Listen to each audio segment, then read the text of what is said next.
have another drive to work. A little segment that we're gonna do today, and just on the spot, we are going to talk about regrets. Okay, so yeah, this is pretty good, pretty good. So regrets to me have always been not in a bad way. Whew, excuse me, I'm sorry. Why does it move so much? So regrets for me have not always been the best. Regrets start with, of course, doing something that you feel wasn't okay, and then you hold on to it. You stew in it, and you just put it all together, and then you start becoming depressed because you think that that's going to feel better by being depressed. And then you start bottling it up, and you start holding it in. Regrets are, oh my goodness, regrets time and time again have got me. And not because of the actual bad decisions that I made, but because I couldn't let go of that bad decision. I couldn't let go of how I was feeling to make things better, and it destroyed me inside. Now, I know everyone's going to be different, everyone's going to go through it differently.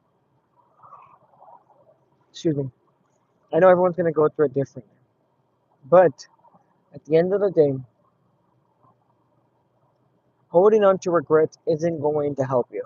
Holding on to the pain, the anxiety, the depression, the time and time again, the issues that you feel like were getting you, those aren't going to help you. Regret starts small. Once you have, how do you say it?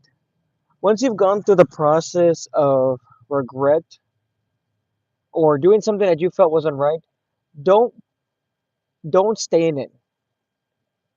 I always believe that everything happens for a reason. And God already has a plan for everything. So if you make a mistake,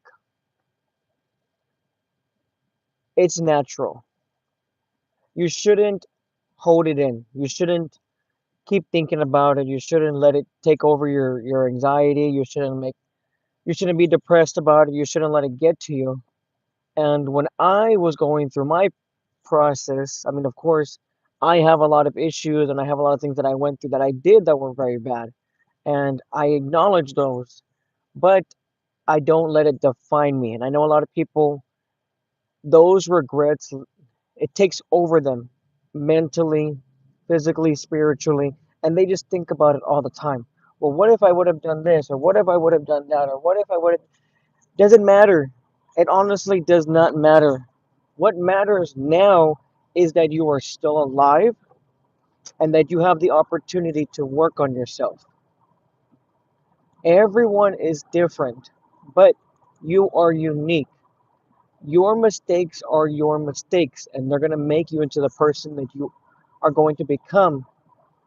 We learn from our mistakes, we don't hold on to them. No one really taught us how to handle whenever we feel bad about a decision we made. There's nothing wrong with it, but then again, it's life. There's going to get to a point where you have to let it go.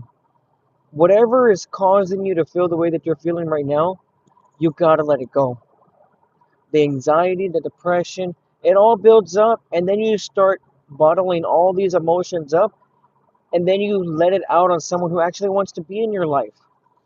Someone who understands that you have made mistakes and they're okay with it, and they're willing to go through that process with you.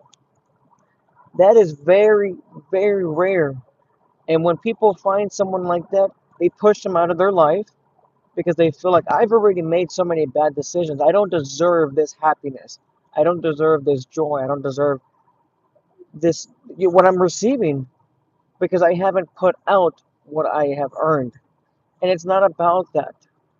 Everyone is going to come into your every single person that comes into your life is going to either make or break you.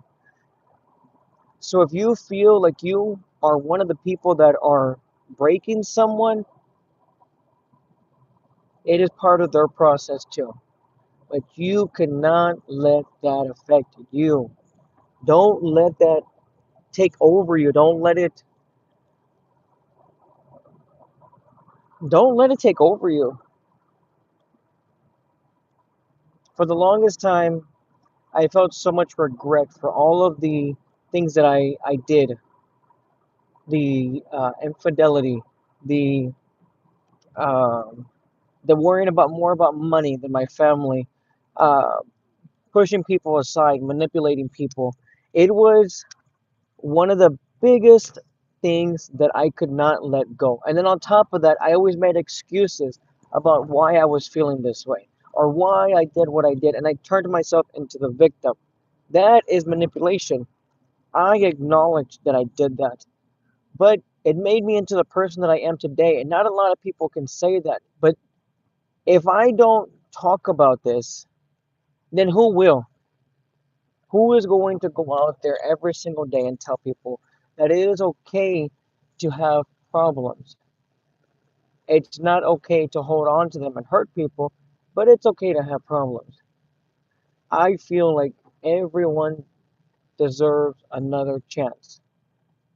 No matter who you are, no matter what you're going through, no matter what you have personally done, you deserve another chance. Whether you want to believe it or not, that's up to you. But at the end of the day, life is going to keep going. The sun's going to go down. It's going to come back. Literally, the time is going to keep going, whether you make a good or a bad decision.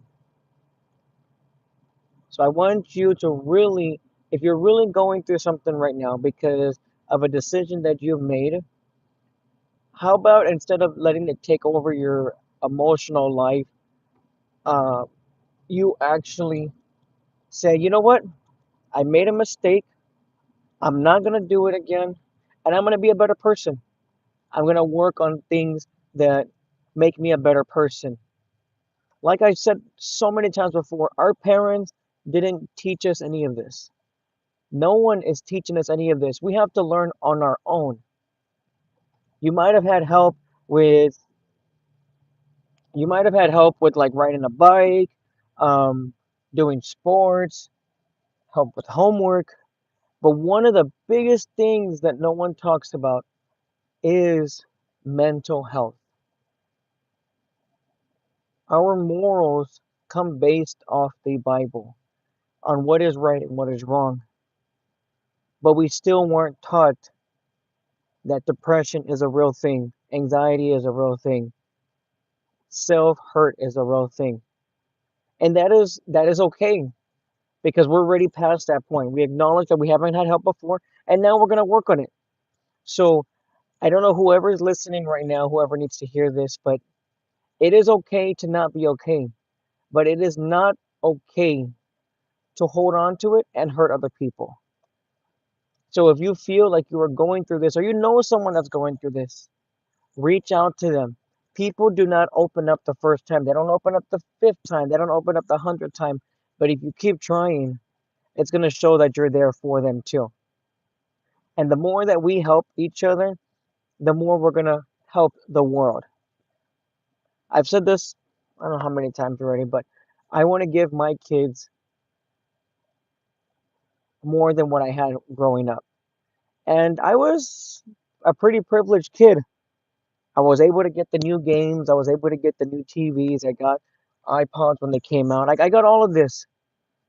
When I talk about giving my kids more than what I had, I mean showing them the things that I wasn't taught. Financial stability, working on mental health, being there for yourself, at the same time being there for your family, These are the little things that we don't get taught, and I'm very grateful that I went through so much pain so that I can realize where I'm at right now. And that's just how life is. Life is, oh God, life. All right. Well, we did a pretty intense talk today. Um, if you guys haven't already, consider checking out my page. I'd really appreciate it. Yeah, have a good one. And if you ever need to reach out, if you feel like no one is there, I always recommend to pray first. But if you really just need someone just to listen, my my DMs are open. You can always reach out. Uh, I hope that you, if you're going through something right now that you're not talking about, that today is the day that you start working on it. God bless you guys, and I will see you hopefully tomorrow.